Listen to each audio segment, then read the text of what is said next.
I've been using the tablet PC for teaching for about 5 years. So when I was deciding what to do for teaching, I was debating between using the board or using a PowerPoint presentation. And I was frustrated with the PowerPoint presentation because it's hard to do a derivation or a proof, which I use in class all the time. So the nice thing about the tablet PC is that it allows me to do the following. I can have a PowerPoint presentation that is incomplete, and then I can derive certain things or draw diagrams or explain questions that students can ask me with a drawing, but at the same time have the ability to have a formal way to structure the lecture and to do demos and show videos, which are also really exciting for the students. So it lets me bridge the two worlds here.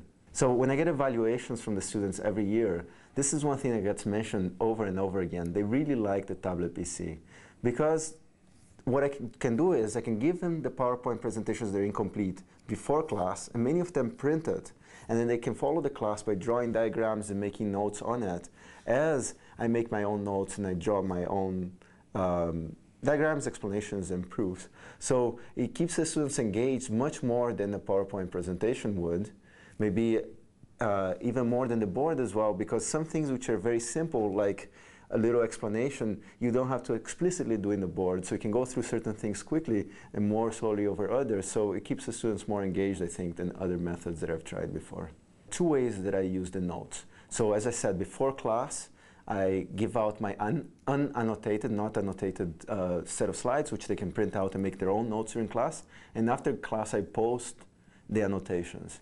And I can tell you that I get requests from the students for both things. So lots of students, really want the unannotated slides earlier, and that's why I started giving them out. And if I forget to post the annotated slides after class, 1 hour, 2 hours afterwards, I already get an email asking where is the annotated slide. So they do use them. So I can imagine something that, for example, as I'm writing a proof for an equation, maybe that gets already transformed into some nice script that doesn't use my writing.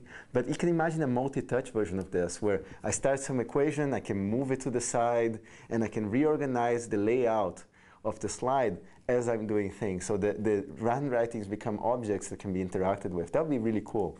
And even more, it would be very nice if I could write something big, for example, as I'm doing the derivation, but then move it to the side, make it smaller, and then continue. And that interaction actually would be pretty exciting. My first use of tablet PCs came from my work with Ananda Gunawardena, and we ran a trial research project with about 25 computer science freshmen.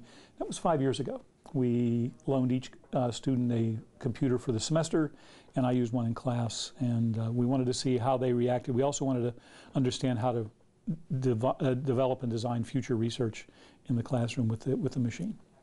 What I've been using it for since that time has been in the classrooms where we don't have much whiteboard space or blackboard space. I don't like to use PowerPoint. In fact, I rarely use PowerPoint in a presentation.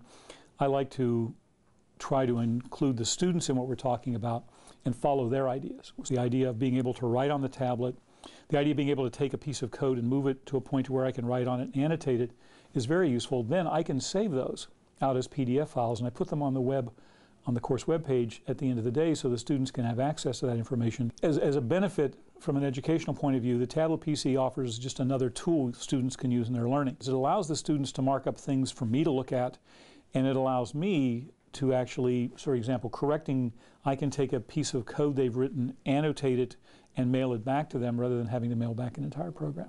In terms of current student usage, in talking with Ananda, I believe it's a generational thing. I'm not sure that many students, given this tool now as a college freshman, would use it, but I think his work in introducing this tool at the lower grades has shown it has a chance of becoming a very powerful tool. In terms of what goes on at a university compared to public school, we cover material so much faster at a much greater rate that I believe students really are lacking the ability to organize the information in ways that they can get to what they need to know now. And so I think the potential future use of this is the fact that they can indeed make better use of their time by getting more quickly to the information they want.